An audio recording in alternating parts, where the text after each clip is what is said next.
All right, y'all. So, got to speak on Korryn Gaines, the young lady who was murdered by the police in Baltimore this past Monday after she barricaded herself inside of her apartment with a small child. This was an attempt to avoid arrest from the police who came to serve a warrant, to execute a warrant against her for failure to appear in court on some traffic violations and also resisting arrest. Now, what's really interesting about this case is that before she was killed, that she shot a video. Looks like I'm experiencing a bad connection. Okay, so she shot this video where she was in her car and the police pulled her over for not having a tag on her car, and she was real defiant. She had like crazy contempt for law enforcement, and she was telling them that she didn't have to get out of her car. They didn't have the proper paperwork to arrest her. She was not leaving her car. She's not getting out the car. She passed her phone in which she was recording the whole incident to her son, to her small son in the back seat, and she told him to record everything. And if they put their hands on you, fight them, fight them, fight them. And she kept saying, "You're gonna have to kill me. I'm only way I'm leaving here is in a body bag. You got to kill me. I know what you're here for. You want to kill me. They want, you could tell that she was schooling her son about what was going on with law enforcement around America. Now, the thing that I'm taking about that takes me aback about this whole case is that I've been reading a lot of comments, and I've been slow to comment on this because I kind of really wanted to get some facts together, but at the same time, I wanted to hear what you guys were saying, because I do read your comments, and I do scour the internet, and I talk to people, not just get on the internet, but when I know people that's in Baltimore. So I made some phone calls to some friends out there also who happens to know this young lady, and but you can check out the video without even knowing it. You know that she has like a great contempt for law enforcement. And people are saying, well, she got what she deserved. That's what happens when you disobey the law. You're not above the law. Just comply and she'd still be alive. And they were saying this stuff about her in the video, saying how she was just basically being a rogue. And, and this wasn't just your typical Confederate flag, skinhead, backwoods, no teeth in the mouth, white racist. A lot of black people making these comments too. I even heard black men making comments about this is why I don't deal with black women, they're too honorary, this and that, or whatever. But y'all gotta understand that for that woman to have the kind of contempt that she had, it had to be deeper than that. See, this is the hate that hate produced. You see? See, everybody ain't gonna just comply. Some people ain't really concerned about living a life of compliance, a life where they just get pushed around, a life where they have no feeling, a life where they're afraid to live and afraid to stand up for what they believe in. Now, did she take it too far even when in that video where they arrested her at and she refused to get out the car? They took her keys and she had her two small kids in the car. Depends on who you ask. If you were in her shoes and you were to internalize all of the death and destruction that law enforcement have been causing to black people in America, over the last several years, you might reach your tipping point. I often think, what would happen if this was happening to white people? How many white people would be so sympathetic to these cops, killing people, and how many white people would just really agree with the way cops behave when they deal with black people? I watched this video of Jane Elliott, and Jane Elliott is a anti-racism activist, and she asked white folks, in a room full of white folks, had to be a few hundred people. She said, I want you to raise your hand. I think she said, raise your hand or stand up, if you would want for yourself to be treated the way black people in this country are treated. Guess how many people stood up? Not one. That tells you that white people in this country, who often are cop apologists, they know what's going on.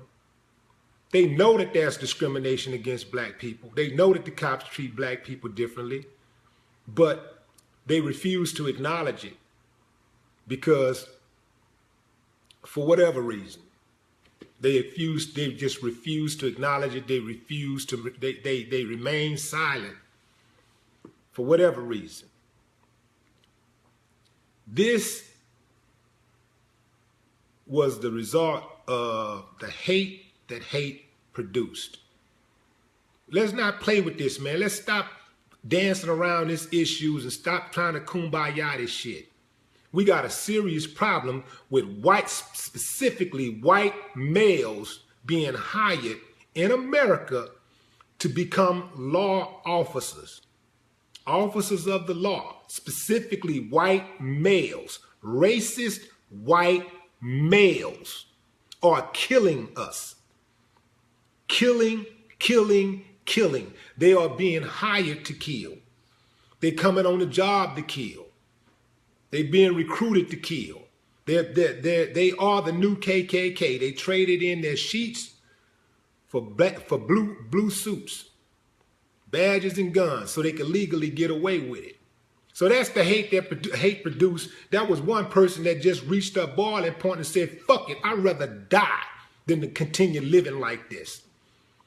She internalized all of that killing, all of that abuse, all of that bias, all of that prejudice, all that racism, and she reached a boiling point.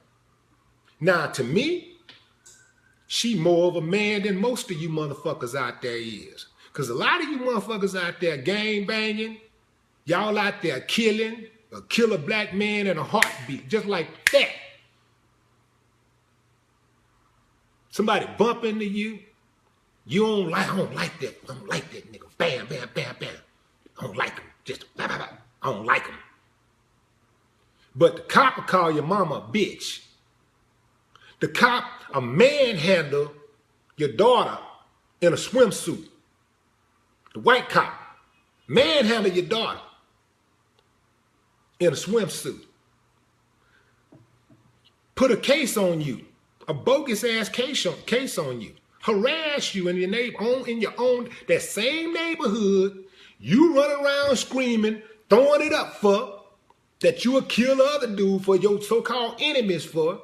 You will kill him in a heartbeat. But that's your hood. Don't come around this block. Don't come down this street. We run this. But when the cop come through, you bow down like a bitch. When the police come through. You let the police come through and do anything they want to do. That woman stood up and she said, fuck that. I ain't having it. I don't give a damn. Fuck it. You kill me. I'd rather die. Like a lot of slaves back in the day, everybody did not submit. Everybody didn't submit. Every slave did not submit. Every slave did not say, you know what, this is the best it's going to get. Let me work this cotton field for 50 years and die. Everybody didn't do it.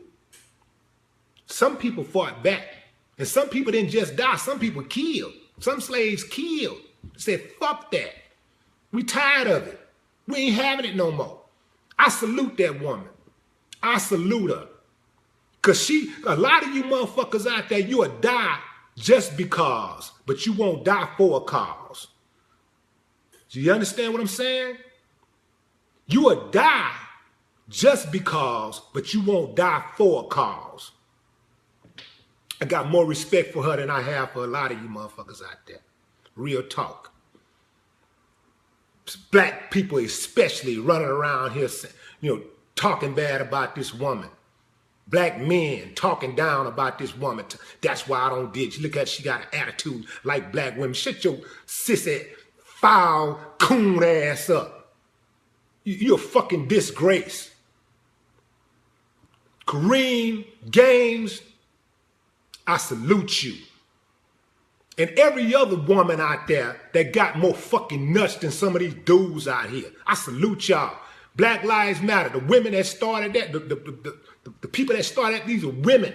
These were women that got on the front lines. Sister Crystal Muhammad, that's right here in Houston.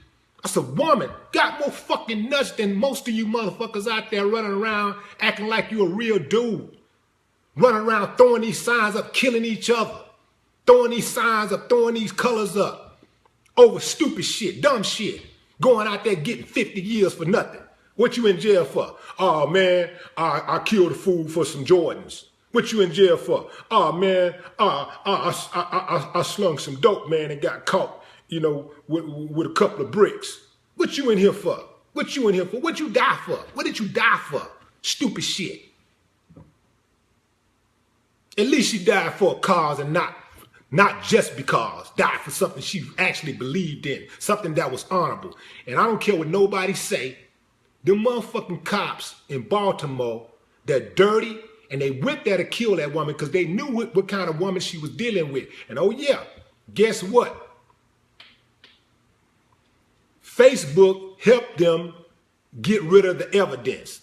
So y'all download my video right now because they'll probably take it off of here because Facebook is working with the police. Yeah, I said it.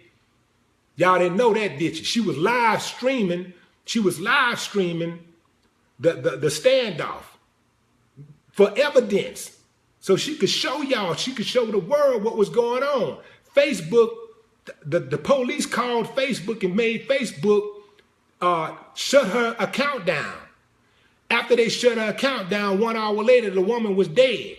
Why did they do that? Because they wanted to get rid of the evidence. It wasn't that she was compromising the negotiations. It was because they wanted to kill that woman. And they wanted to make sure they got rid of the evidence. And Facebook helped them. Now put that in your fucking pipe and smoke it. Korryn Gaines, I salute you.